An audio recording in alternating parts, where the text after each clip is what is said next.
बाक्सानि गलागाव block primary health केयाराव स्वास्थ्य सेवा उत्सव 2024 फालिदों। थांनाय 3 डिसेम्बरनिफ्राय दिनै 5 डिसेम्बरसिम दुलाराय आसाम नाङैनो स्वास्थ्य सेवा उत्सव 2024 फालिनायखौ नुनो मोननाय जादों। बेबादिनो दिनैबो बाक्सा जिल्ला मुसलपुर महकुमानि सिमला पुलिस थानानि सिङाव थानाय गलागाव ब्लक प्राइमारि हेल्थ केयाराव स्वास्थ्य सेवा उत्सव 2024 खौ फालिदों। आसामनि केबिनेट मन्त्री उरखावगोरा ब्रह्मआ बे सावस्रि खोन्दोआव गाहाय नायगिरि महरै बाहागो लाफैयो। बिथांजों लोगोसे 22 नं खख्लाबारि बियाबनि MCLA मन्टु बर'आबो बे नायदिंनायाव बाहागो लाफादों। मख'नो गोनांदि गलागाव ब्लक प्राइमारि हेल्थ केयाराव गासै 4 डक्टरफोरा सावस्रि नायबिजिरगासिनो दङ आरो गुबुन गुबुन नायबिजिरनायफोरनि थाखाय खथाफोरबो दङ। गुबुन गुबुन नायबिजिरनायनि थाखाय लेबफोर दङ आरो बेनि अनगायैबो सरासनस्रा गथ' जोनोम होनो हानाय सुबिदा दं होननानै खौरांगिरिनि गेजेरजों फोरमायो। बेफोरबादि नायबिजिरनायजों एबा स्वास्थ्य सेवा उत्सव 2024 फालिनायनि गेजेरजों गुबुन गुबुन देहा फाहामसालिफोरखौ नम्बर एबा ग्रेड होनाय जागोन होननानै मन्त्री उरखावगोरा ब्रह्मआ फोरमायो। आं मिजिंथिदों आंनि बियाबनि गलागाव ब्लक प्राइमारि हेल्थ केयारा मोजां ग्रेड मोननो हागोनखौ मिजिंथिदों होनना खौरांगिरिनि गेजेरजों फोरमायबावदों मन्त्री बिथाङा। आसामनि केबिनेट मन्त्री उरखावगोरा ब्रह्मआ राजखान्थियारि बिथिङाव बर'फोरनि खौरांगिरिनि गेजेरजों बर'फोरखौ ज' जानांगौ होननायनि सायाव एबा राजखान्थियारि फोथारनि सायाव राजखान्थिनि सायाव माखासे बाथ्रा फोरमायबावदों। राजखान्थिनि फोथाराव जेबो जोबनो थाङा आरो गोदान जोनोमबो जाया। अदेबानि बियो खनले दाफिनजाबायल' थायो। बियो आंनि थाखाय गोसो होथावना नङा। राजखान्थि खालामनो होननानै बर' आरो अबर' खालामनायासो जोबोद गेदेर गोरोन्थि। मानोना जोंनि सरकारनि समनिफ्राय थांनाय 4 बोसोरनिफ्राय जोंनि गेजेराव गोजोना जोनोम जादों आरो अरायबो गोजोन जालांगोन। जायखिजाया पार्टियानो जायाथों बयबो गावबा गावनि मरेल रेसपन्सिबिलिटिखौ लानांगौ होननानै मन्त्री उरखावगोरा ब्रह्मआ फोरमायबावदों। অসম চৰকাৰৰ সিদ্ধান্ত মৰ্মে স্বাস্থ্য সেৱা উৎসৱ অতি অসমত আমাৰ PHC CHC হস্পিটালবিলাকত সেইটো কৰা হয় আৰু 3 তাৰিখ যোৱা 3 তাৰিখ ডিচেম্বৰৰ পৰা 5 তাৰিখলৈকে আজি শেষ দিন। আজি এক্সটাৰ্নেল ইভালুৱেশ্যনৰ কাৰণে আহিছে আৰু ইণ্টাৰনেল ইভালুৱেশ্যন অলৰেডি হৈ গ'ল। তো মই আজি সমষ্টিৰে এইটো হৈ আছে যিহেতু মই 2টামান হস্পিটালটো চাবৰ কাৰণে আহিছোঁ। গলাগাঁও PHC মই প্ৰথম সোমালোঁ।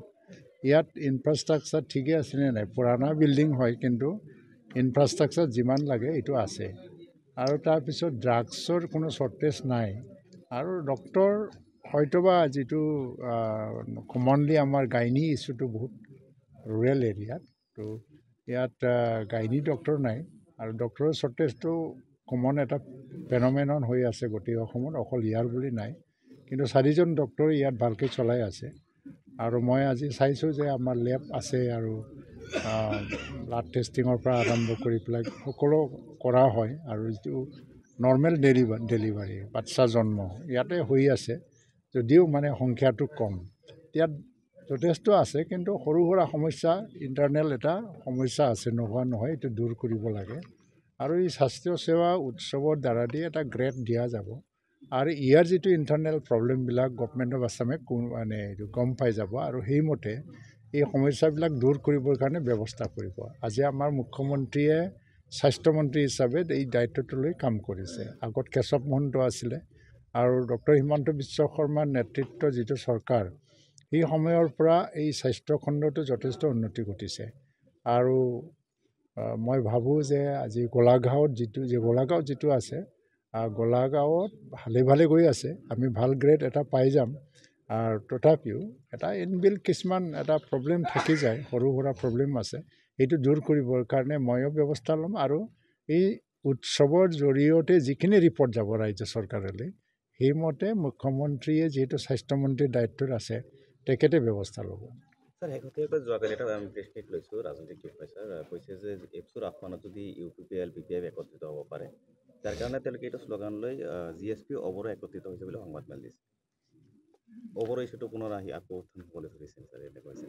এই ৰাজনীতিক ক্ষেত্ৰখনত কোনো বস্তু শেষো নহয়, কোনো বস্তুৰ পুনৰ্জন্ম নহয়, এইটো ৰিপিট হৈয়ে থাকে। এইটো মোৰ ইছ্যু নহয় বা কোনোবা যদি কৰিয়ে যদি অবৰৰ নামত ৰাজনীতি কৰিয়ে যদি লাভালাভ পাইছে, আমাৰনো ক'ব লগা কি আছে? আমি এইটো গণতন্ত্ৰৰ দেশ, ইয়াত চব হ'ব পাৰে, কিন্তু কথাটো হৈছে কি আমি শান্তিটো স্থায়ী কৰিব লাগে ইয়াত যাতে কোনো কাৰণৰ শান্তি বিঘ্নিত নহয় আমি খুব কষ্টৰ মূল্যৰ বিনিময়ত মানে খুব মূল্য দিব লগা হ'ল কষ্টৰ বিনিময়ত আমি শান্তিটো পাইছোঁ ইয়াত 3-4 বছৰত কোনো সংঘাত নাই সংঘৰ্ষ নাই উগ্ৰবাদ নাই আৰু এইটো এটা যৌথ ইনিচিয়েটিভ আমাৰ বিজেপি গভৰ্ণমেণ্ট আৰু UPPL গভৰ্ণমেণ্ট বা UPPLৰ সেই সময়ৰ নেতা আৰু এই সময়ৰ সৰ্বানন্দ সোণোৱাল ডাঙৰীয়া মুখ্যমন্ত্ৰী আছিল নৰেন্দ্ৰ মোদী প্ৰধানমন্ত্ৰী আছিল বৰ্তমানৰ মুখ্যমন্ত্ৰী ডক্টৰ হিমন্ত বিশ্ব শৰ্মা তেখেতসকলৰ নেতৃত্বতে শান্তিটো